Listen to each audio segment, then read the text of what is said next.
Hansel and Gretel.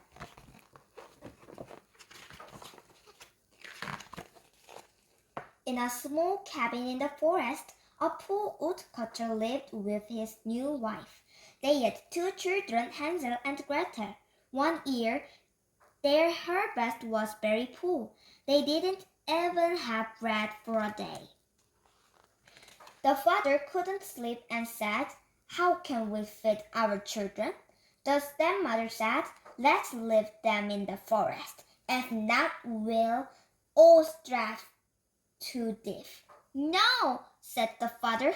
"The beasts will eat them up." The stepmother kept nagging him. The father couldn't think of a better idea. Hansel and Gretel, too hungry to sleep, heard their parents. "What shall we do?" Gretel said, crying. "Shh! Be quiet, Gretel." Hansel clamped his sister down. "Don't cry, little sister. There must be a way."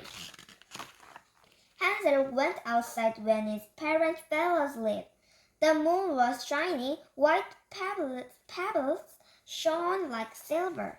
Hansel filled his pockets with pebbles. He went in and whispered to Gretel, "Everything will be okay." The next morning, the stepmother woke the children early. She said, "Let's go and chop wood. This bread is for lunch." The family went off to the forest. Hansel dropped the pebbles on the path.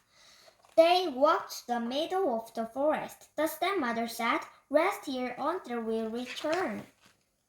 Hansel and Gretel waited for their parents. They ate all the bread and fell asleep. When they awoke, it was midnight. "I'm scared," Gretel sobbed. "Don't be scared," Hansel said. They followed the pebbles in the moonlight to get home.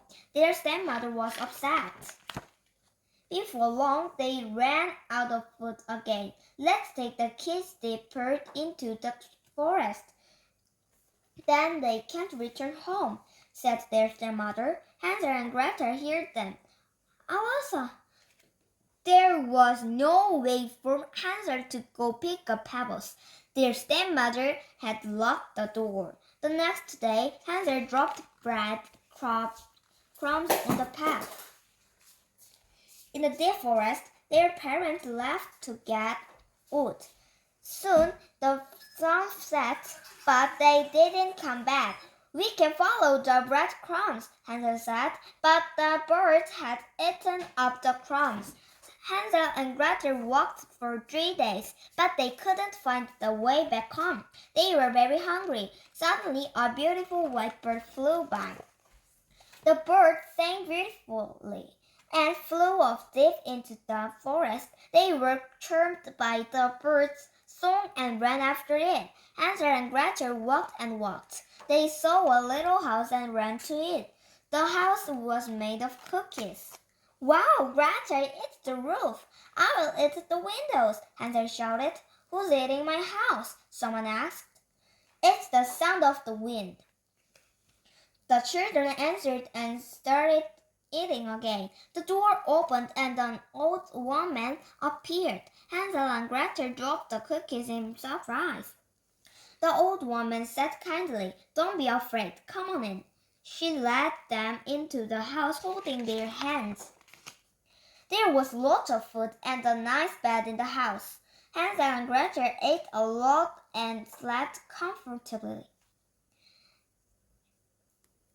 But the old woman was a wicked witch.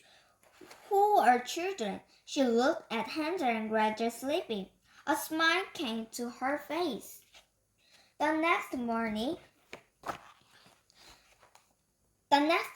the witch locked Hansel in a cage. She ordered Gretel, "Go cook. I will fatten him up and eat him." Frightened, Gretel started sobbing.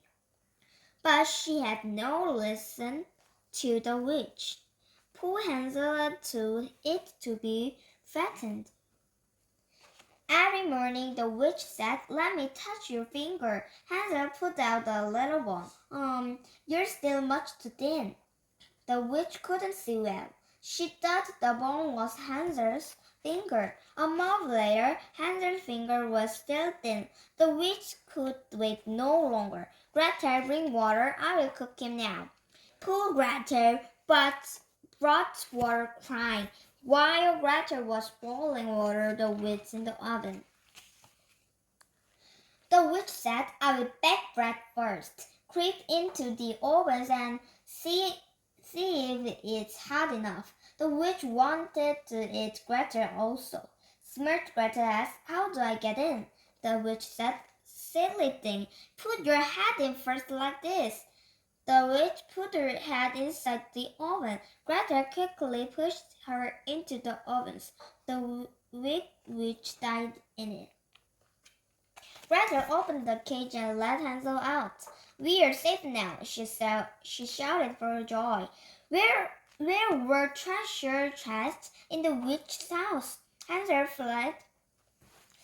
filled a sack with jewels. Let's hurry before we get dark, Hansel said. They left the witch's house and came to a big lake. A duck swam close to them. It carried them across the lake. Hansel and Gretel walked and walked. At last they saw their home. They started running and shouted, Father, we are home! Hansel and Gretel jumped into their father's arms. He was overjoyed to see his children again. The stepmother had passed away. Hansel, Gretel, and their father lived happily ever after.